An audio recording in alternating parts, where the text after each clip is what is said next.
vamos então aqui juntos compartilhar da palavra de Deus. E o título da mensagem desta noite é um título muito especial que vem falando sobre altos e baixos na vida de um servo. Eu quero perguntar a vocês nesta noite, quem aqui de vocês se sentem servos? Todos nós nos sentimos servos, porque nós não estamos neste mundo para sermos servidos, mas nós viemos neste mundo para servir.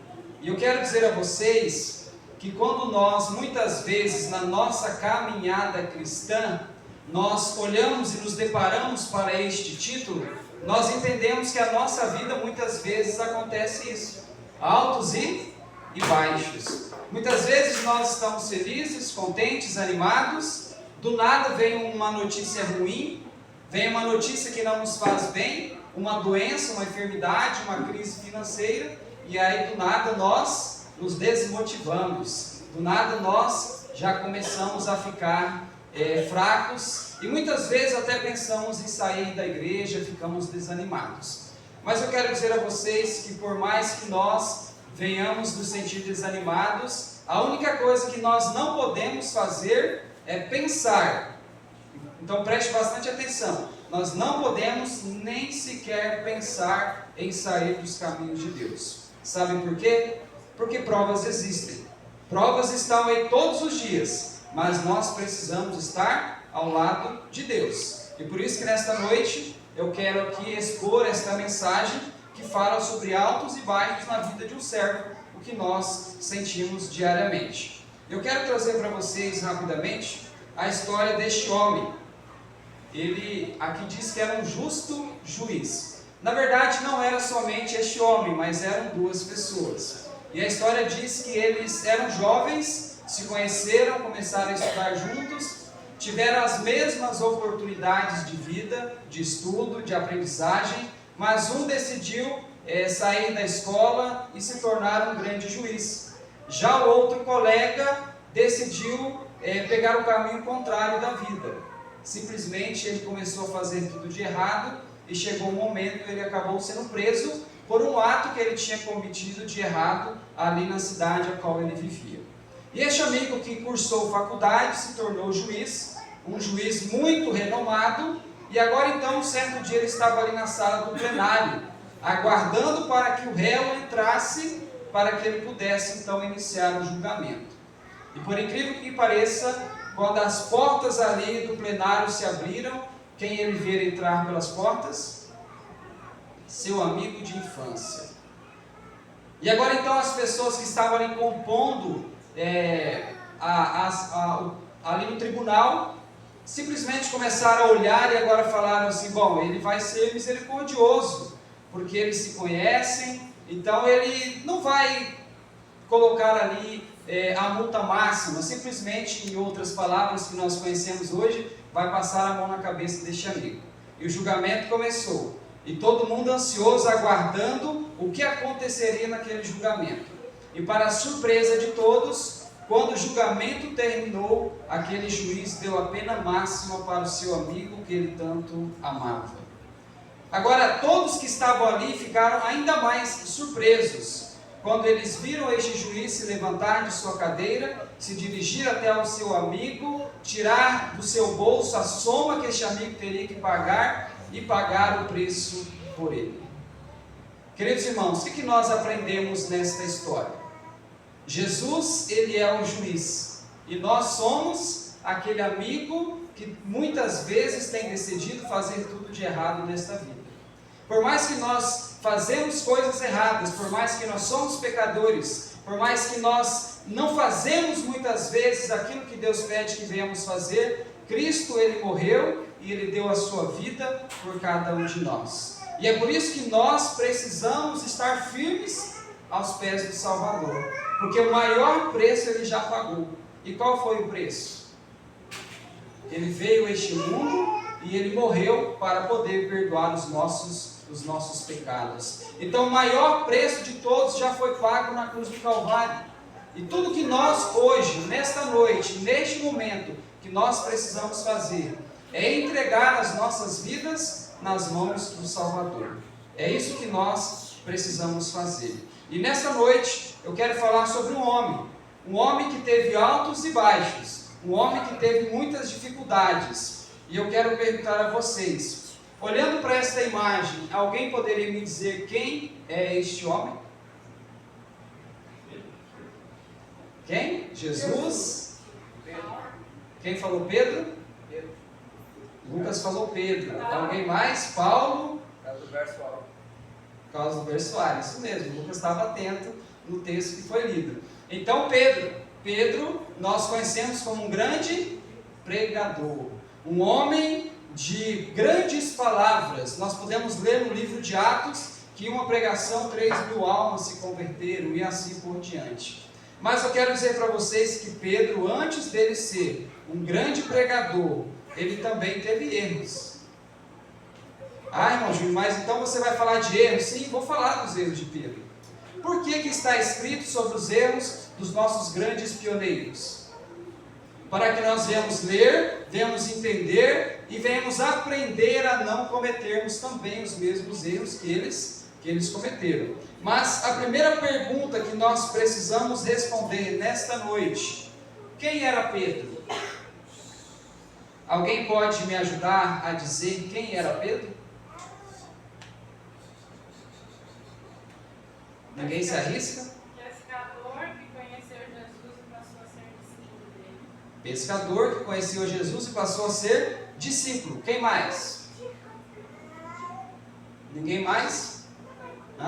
Então nós vamos aqui, ó. Eu trouxe aqui 10 características da vida de Pedro para nós entendermos quem era Pedro. Então, primeiramente, Pedro ele era filho de quem? De Jonas. Então está descrito no Evangelho de Mateus. Ele também era casado. Paulo ele relata muito bem isso. Pedro era natural de Betsaida. Nós sabemos que Betsaida era uma pequena região que ficava próximo ali ao mar da Galileia. Pedro também residia em Cafarnaum, que era as margens do mar da Galileia. E se ele residia em Cafarnaum, e ele também era natural de Betsaida, isso é comum que então ele era pescador, ele vivia da pesca. Pedro também era irmão de André, ele foi um dos discípulos que mais tinha intimidade com Jesus, ele assumiu a liderança do grupo apostólico antes e também depois do Pentecostes, ele recebeu o poder para realizar milagres, conforme descrito em Atos, e ele também foi o primeiro apóstolo a pregar aos gentios. Então nós temos aqui rapidamente descrito quem era Pedro. Mas eu quero dizer a vocês que Pedro, ele era um homem de profundas e grandes ambiguidades. O que é profundas e grandes ambiguidades? Pedro, ele era incerto, ele era indefinido. Pedro, ele era sanguíneo. Então, se todos estivessem aqui e Jesus fizesse uma pergunta para todos que estivessem ali naquele local e ninguém soubesse responder, e Pedro também não soubesse responder, mas mesmo assim ele levantava e ele falava alguma coisa, para não ficar em silêncio. Esse era Pedro. No mesmo momento que ele estava feliz, que ele estava contente, que ele estava animado, ele já ficava chateado. Era um homem de profundas ambiguidades, tá? Então este era Pedro. E eu quero trazer aos irmãos aqui algumas causas que levaram Pedro a cair. E vamos ver o que nós podemos aprender com cada uma delas, tá bom? A primeira delas é Pedro, ele considerou-se melhor do que quem? Do que todos os outros. Assim como já foi lido em Marcos 14, 29, aqui diz assim: disse-lhe Pedro, ainda que todos se escandalizem, eu jamais te escandalizarei.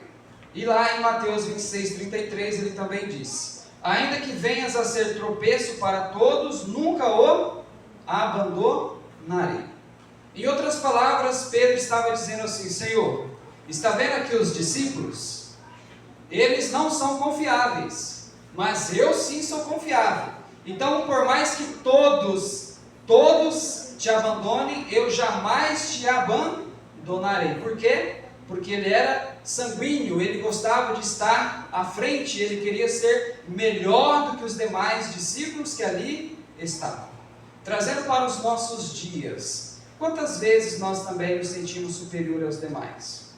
Quantas vezes nós nos sentimos melhores do que os nossos irmãos? Vocês querem ver um exemplo? Isso já aconteceu, acredito que com quase todos. Muitas vezes tem alguém aqui falando, e aí no banco nós ficamos a observar, e se o pregador ou aquele que está trazendo a mensagem fala uma palavra de errado, o que nós muitas vezes falamos?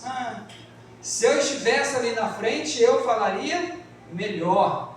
Ele está passando o estudo, mas ele não está sabendo passar, eu também passaria melhor. Isso mostra que nós nos sentimos melhores. Por quê? Por conta do nosso ego.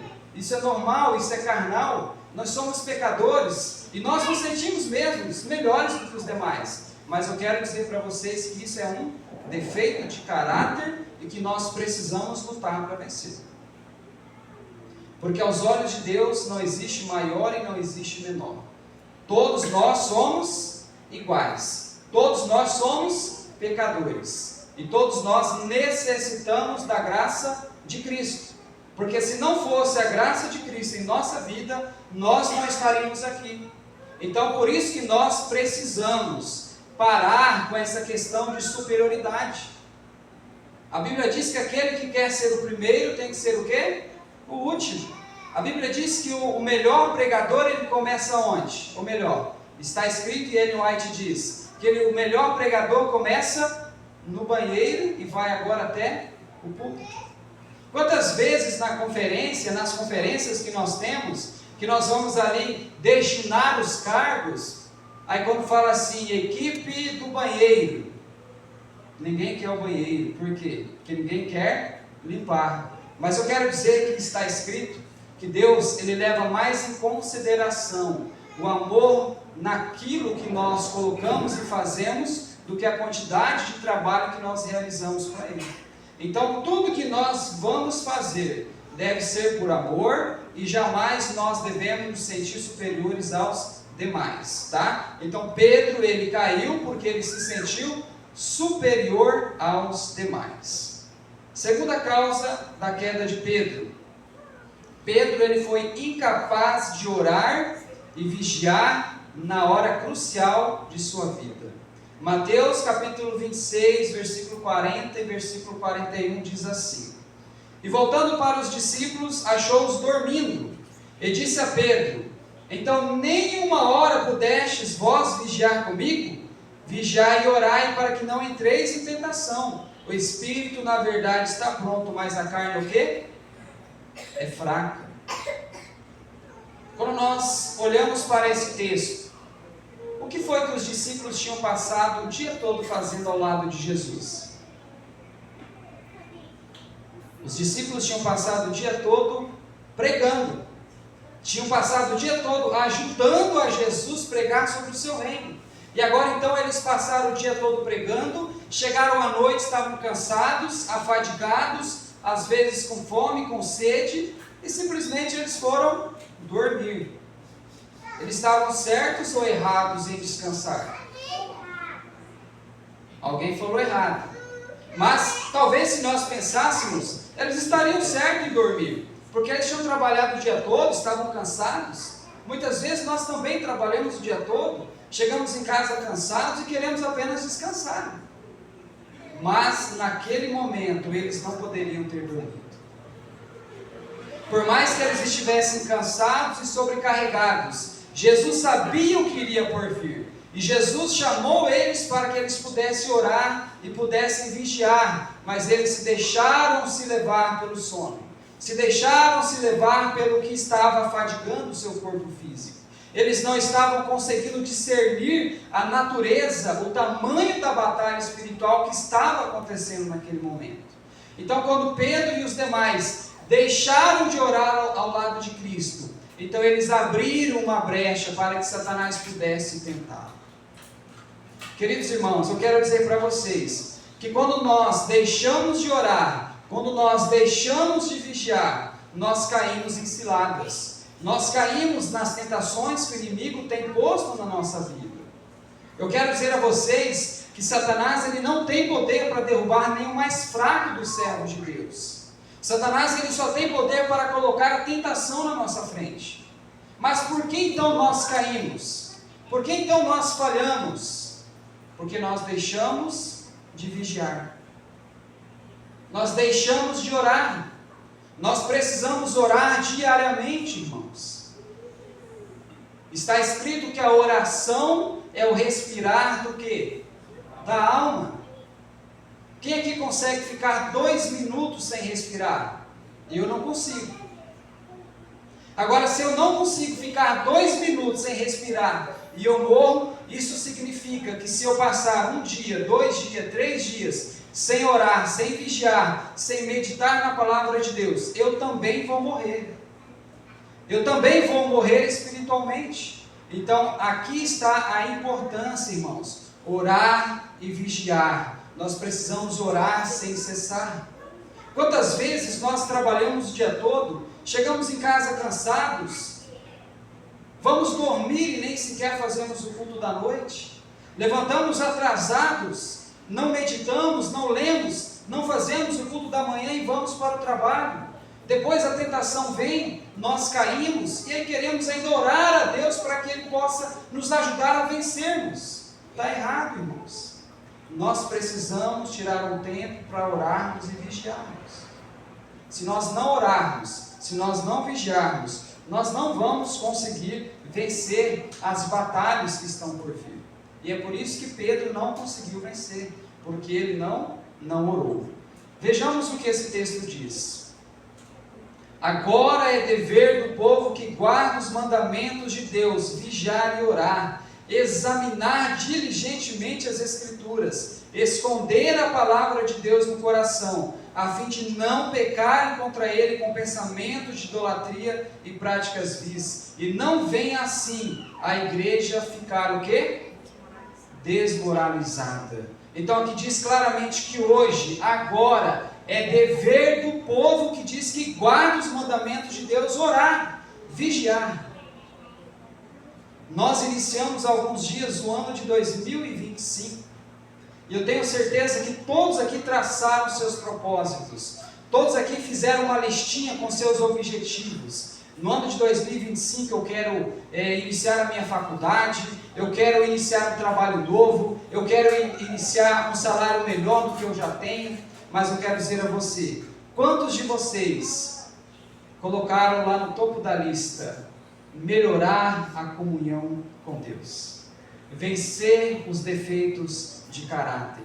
Isso deve ser prioridade na nossa vida. Esses dias atrás eu estava falando com um colega meu, e ele disse: irmão, nós precisamos fazer mais atividade física. Eu falei: irmão, está difícil, nós trabalhamos muito, eu trabalho o dia todo, chego em casa cansado. Sabe o que ele me disse? Irmão, isso é desculpa. Eu falei: mas como assim desculpa? Ele disse: nós só conseguiríamos fazer aquilo que nós colocamos como prioridade em nossa vida. Então, se nós não colocarmos como prioridade buscar a Deus, nós vamos passar o dia e nós não vamos orar. Terceiro ponto que levou Pedro a cair: ele perdeu o controle emocional. Acompanhe comigo que agora é uma linha demarcatória. Primeiro, Pedro se sentiu melhor do que os demais. Depois ele deixou de orar e deixou de vigiar. E agora, quando a tentação bateu na sua porta, ele fez o quê? Perdeu o controle emocional. João capítulo 18, versículo 10. Então Simão Pedro puxou da espada que trazia e feriu o servo do sumo sacerdote, cortando-lhe a orelha direita. E o nome do servo era o quê? Mal. Nossa, que Pedro mal, né? Quis cortar a orelha daquele homem. Mas eu quero dizer a você que ele não quis cortar somente a orelha, ele quis matar aquele homem. Por quê? Porque ele perdeu o controle emocional. Ele se lembrou que ele tinha dito para Cristo: Senhor, os seus demais discípulos vão te trair, vão te negar, mas eu não vou. Eu vou estar ao seu lado, mesmo que eu morra. E agora então ele disse: eu preciso defender a minha honra, eu preciso defender o meu orgulho, o meu ego, eu vou defender a Jesus. E ele puxou a espada e ele tentou matar a Jesus. Quantas vezes nós também perdemos o controle emocional? Isso já aconteceu comigo, eu tenho certeza que já aconteceu com vocês também. E muitas vezes nós ainda queremos inventar uma desculpa. Quando nós perdemos o controle, nos chateamos e brigamos com alguém e falamos o que não era para ser dito, o que nós falamos? Nossa, eu briguei com o Flávio, eu perdi a cabeça com ele porque ele me chateou. Ele falou demais e eu perdi a paciência e eu falei tudo para ele. Nós estamos encontrando uma desculpa para esconder o nosso erro. Mas nós não podemos perder o controle emocional. Nós precisamos estar firmes ao lado de Cristo. Nós precisamos orar e vigiar para que quando a tentação bater a nossa porta, nós venhamos estar firmes ao lado de Deus. Pedro perdeu o controle, mas nós não podemos perder. O quarto ponto que levou à queda de Pedro, ele agora passou a seguir Jesus de longe. Logo depois daquele episódio, então ele entendeu que ele não conseguiria mais cumprir a sua palavra com Jesus, então agora ele fugiu. Ele viu os demais discípulos fugindo e ele também fugiu. Nós vemos agora que aquele Pedro autoconfiante, jactancioso, amante do seu ego, nós podemos ver que ele foi fraquejando, que ele foi perdendo as suas forças, ele foi se tornando vulnerável. E agora então ele passou a seguir Jesus de longe. Ele não abandonou a Jesus, mas ele seguiu Jesus de longe. E eu quero perguntar para você nesta noite, querido irmão, querida irmã, será que nós também não estamos seguindo Jesus de longe? Quantas vezes nós falamos assim: eu não estou afastado dos caminhos de Deus, mas eu estou aqui quietinho no meu canto. Isso é seguir Jesus de longe. Nós precisamos tomar uma decisão na nossa vida, irmãos. Nós não podemos deixar que os trabalhos do dia a dia nos impeçam de fazer a vontade de Deus. Eu sei que todos nós temos trabalhos, eu sei que todos nós temos as nossas dificuldades, mas o que deve estar em primeiro lugar é a nossa meditação, é a nossa comunhão e também estar aqui na casa de Deus. Se nós deixamos de vir à igreja porque nós trabalhamos, porque nós estamos cansados, porque nós não queremos vir à igreja, nós estamos seguindo Jesus de longe. Nós não podemos deixar de vir à casa de Deus, porque esta igreja, ela é um hospital na nossa vida. Nós chegamos aqui cansados, amargurados, afadigados, tristes, depressivos, e saímos daqui rejuvenescidos. Nós saímos daqui curados, nós saímos daqui transformados. É por isso que nós precisamos vir à casa de Deus. Faça um teste. Se você está fraco, desanimado, se você não está mais vindo na igreja, faça um propósito com Deus. Comece a vir sábado, comece a vir domingo, comece a vir quarta, comece a estudar, comece a ler, comece a orar, e você vai perceber que a sua espiritualidade vai começar a aumentar. Agora comece a deixar de vir na igreja na quarta. Não, eu tenho que trabalhar, ou eu chego em casa cansado, não vou vir para a igreja. Daqui a pouco você não vai vir mais no domingo. Daqui a pouco você vai chegar no sábado atrasado. Daqui a pouco você vai se ver longe de Deus. Isso é seguir Jesus de longe. E nós não podemos, nós precisamos estar sempre ao lado de Cristo. Então anotem bem esses pontos que levaram Pedro a cair. E se você por algum motivo se sente como Pedro, se por algum motivo você entende que você tem algum defeito no seu caráter, dessas características que eu trouxe aqui, eu quero que você entenda que ainda existe tempo, ainda existe oportunidade de mudar. E agora, neste momento, eu quero trazer algumas causas da restauração de Pedro. Pedro ele errou, Pedro ele caiu, Pedro ele fracassou, mas ele também foi regenerado pelo poder do Espírito Santo de Deus. E se nós somos como Pedro, se nós erramos, existe oportunidade de transformação. O primeiro ponto que levou à restauração de Pedro foi o olhar compassivo de quem? De Jesus.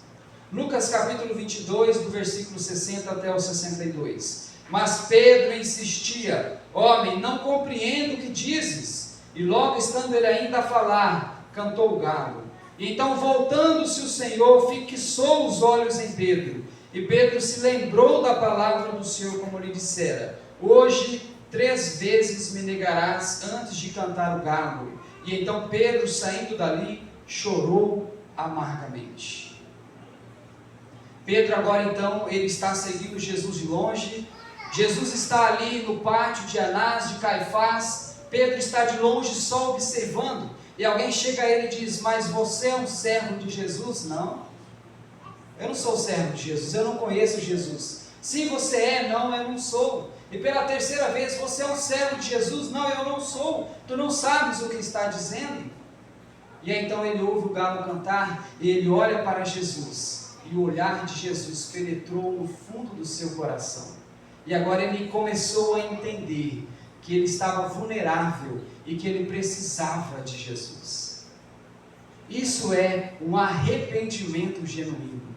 Eu quero dizer a você que talvez para Pedro aquela foi a pior noite de todas, porque ele não estava se importando com aquilo que ele tinha feito, ele estava se importando com quem ele tinha ferido, com quem ele tinha machucado. Ele simplesmente entendeu que ele tinha machucado o seu Salvador, ele tinha machucado a Jesus. E muitas vezes nós também nos sentimos assim. Nos trancamos em nosso quarto e choramos. Choramos porque nós estamos passando por problemas que nós não podemos falar para o nosso irmão, nós não podemos falar para a nossa irmã.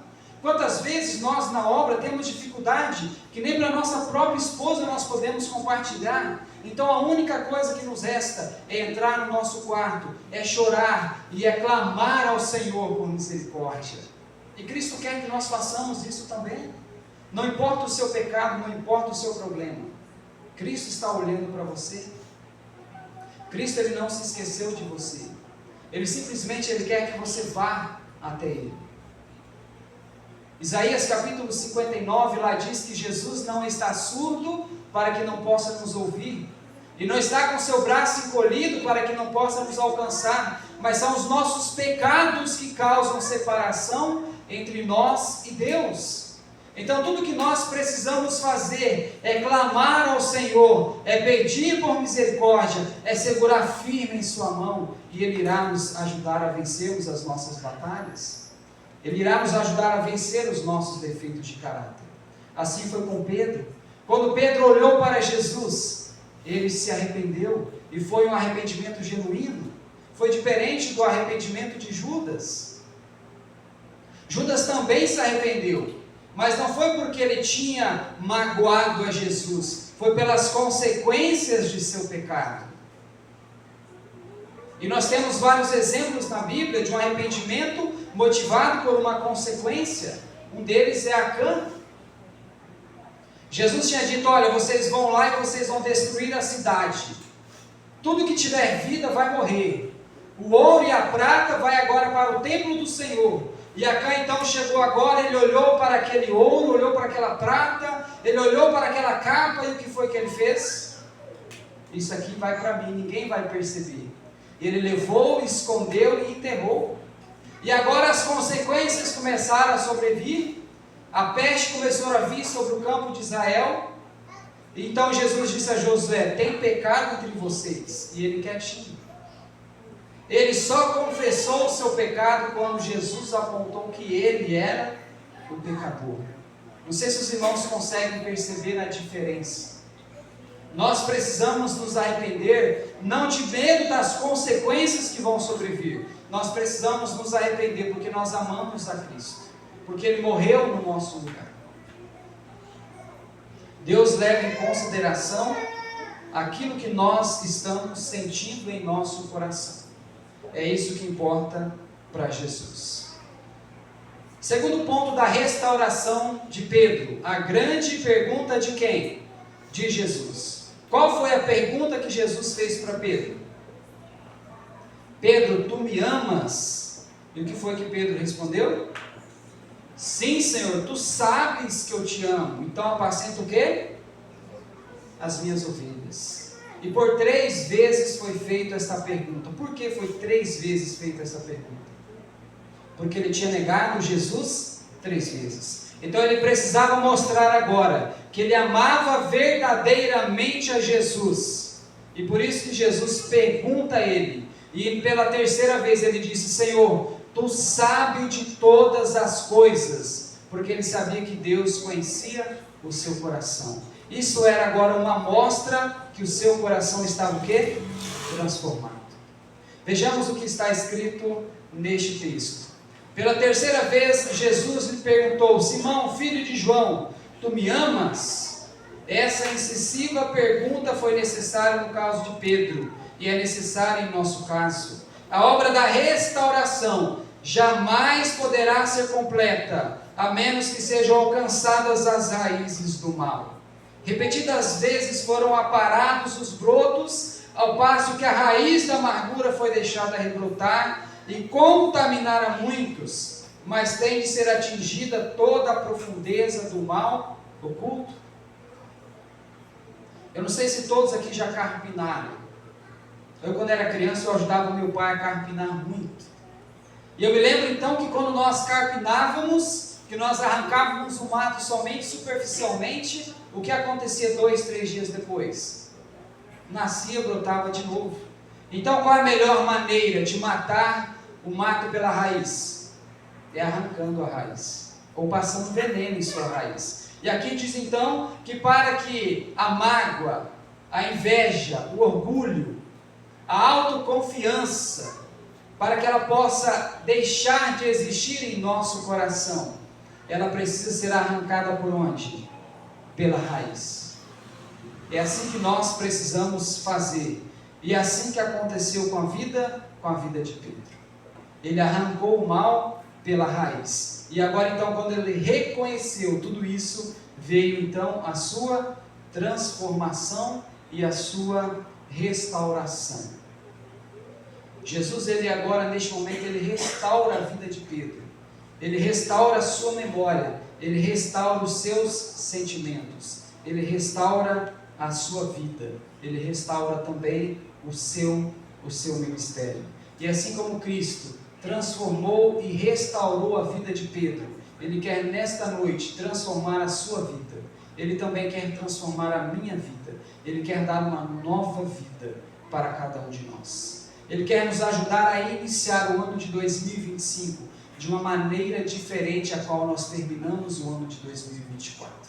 Ele quer nos ajudar a sermos novas criaturas em Cristo Jesus. Olha o que esse texto diz. Esse texto é muito forte. Ele diz assim: Pedro achava-se agora bastante humilde para compreender as palavras de Cristo, e sem mais questionar, o discípulo outrora irrequieto, jactancioso, confiante em si, tornou-se o quê? Dócil e contrito. Que texto maravilhoso. Isso é a transformação que acontece na nossa vida. Eu gosto muito de estudar a palavra de Deus. E eu gosto muito de ver a transformação na vida da pessoa quando ela vem de fora. Nós começamos a estudar, principalmente nós vemos isso na vida de todas as pessoas. Primeiro ela muda o vestuário, depois ela muda a alimentação, depois ela para de trabalhar no sábado, depois ela começa a abandonar aquilo que dificulta a sua vida. Então quando ela menos percebe, a transformação já existiu na sua vida. É isso que o poder de Deus faz. É isso que Deus quer fazer com cada um de nós. Mas nós precisamos buscar a Jesus. Eu quero dizer para você nesta noite que Jesus, ele está voltando. Jesus, ele está voltando, irmãos. E não vai demorar muito. E nós temos 2 caminhos e uma escolha. Nós só temos uma escolha neste momento. Nós podemos escolher servir ao Senhor ou não servir ao Senhor. Se nós escolhermos estarmos ao lado de Deus, eu quero te dizer que este ano será um ano de provas, será um ano de lutas, será um ano de batalhas, será um ano de dificuldades, mas Jesus estará ao seu lado, Jesus estará ao nosso lado, e Ele estará nos dando força para nos ajudar. Agora, se por algum motivo eu disser assim, eu não quero servir ao meu Deus, todas essas provas também vão sobrevir sobre sua vida. mas com uma diferença: Jesus não poderá estar ao seu lado. E quando Jesus voltar, então nós que escolhermos estar ao lado de Cristo, nós precisaremos estar firmes, porque o nosso desejo é morar com Cristo nas nações celestiais. É isso que nós precisamos fazer.